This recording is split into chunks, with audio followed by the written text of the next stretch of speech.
Here I am in the woods again, in a beautiful fall afternoon, in a grove of mostly ash, a few choke cherries, and occasional surprises. For instance, check out the small black ash in front of me. Look at this root system. Pretty interesting. Growing on shallow topsoil over rock, kind of get that effect. Little red maple next to it. That's choke cherry growing behind it right there. I'm out here cruising looking for more of that witch elm or winged elm or almost alata. I don't know if we'll find it. I think that was a rare find. Just in case there is a more mature tree around here somewhere. Somewhere down there.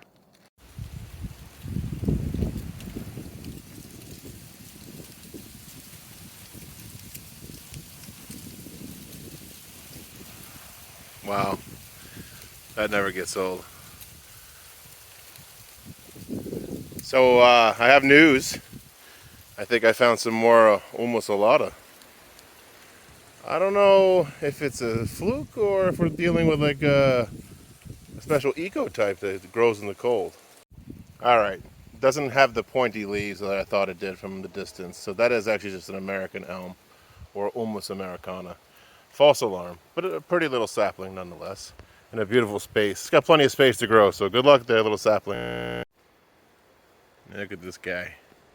I don't remember what type of caterpillar he is, but he's moving to beat the band. He's on the shady side. That's smart. So I stumbled upon a good candidate for Yamadori here, for black ash species. It's got a nice naturally ramified trunk, which still needs to mature some. And lots of ramification, lots of material to work with. So I'll come back for that later.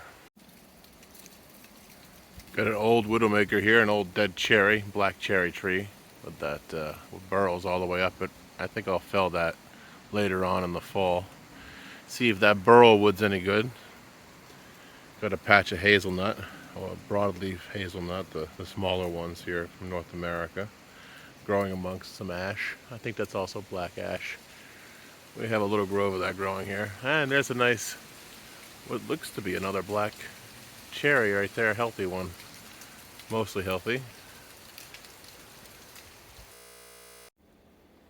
Just a sea of ash and choke cherry, occasional bunches of wide leaf hazelnut and American elm, strawberries, raspberries. I mean the wild kind of strawberries, that is. More black cherry and black ash in front of me. You can tell by that distinctive cork-like bark, and then if you look up there, you can see those wider style ash leaves. That's one way you can tell them apart. There's more spacing in those leaves. See if you can zoom up on those. There you go. You can see how they're spread out more. Here's a nice balsam fir. I'd say it's a decent candidate for Yamadori. A decent trunk on there. Texture. It's got another one next to it. A few actually next to it. Very cool. Here we are at the Houston Brook. And that's a beautiful old yellow birch.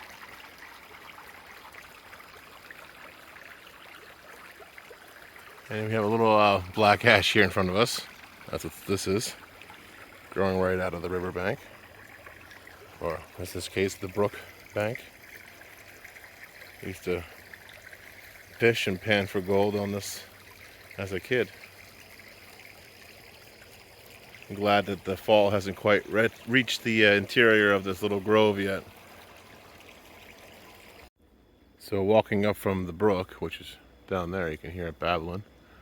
And beneath this, I believe it's a green ash tree in front of us, Fraxus pennsylvanica, we have Fagus grandifolia, beech, American beech, a beautiful one, healthy, green, and growing.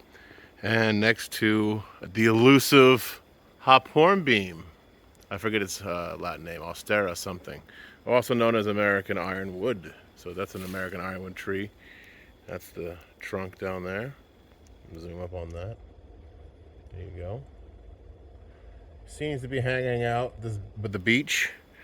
Likes it a little higher up away from the brook. We're on with this the red oak here, the northern red oak, and the white spruce. And we even have a downy serviceberry here, which is pretty cool. It's a fruit tree. There's got to be more. There's got to be more ironwood out here. No more elms, though. I haven't found any more elms. So there we have it. American ironwood growing with the northern red oak, growing with the American beech. In this clearing from where a couple trees were felled about 2 decades ago. After standing here for a moment longer, I started realizing how many oaks are actually here. Here's another red oak.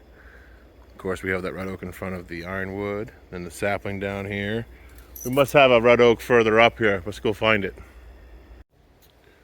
Just walking along and stumbled across some winterberry. And of course more hawthorn. A few more beech. This is an area that had lost some trees. This one has fallen over there. I'm not sure what type that is. I'll take a gander here shortly. Some more hawthorn, spruce, black ash, and there's that big green ash over there that has fallen over. I've done the video on that before. You can see all the cool little owl holes there from where the branches broke off, little hollows.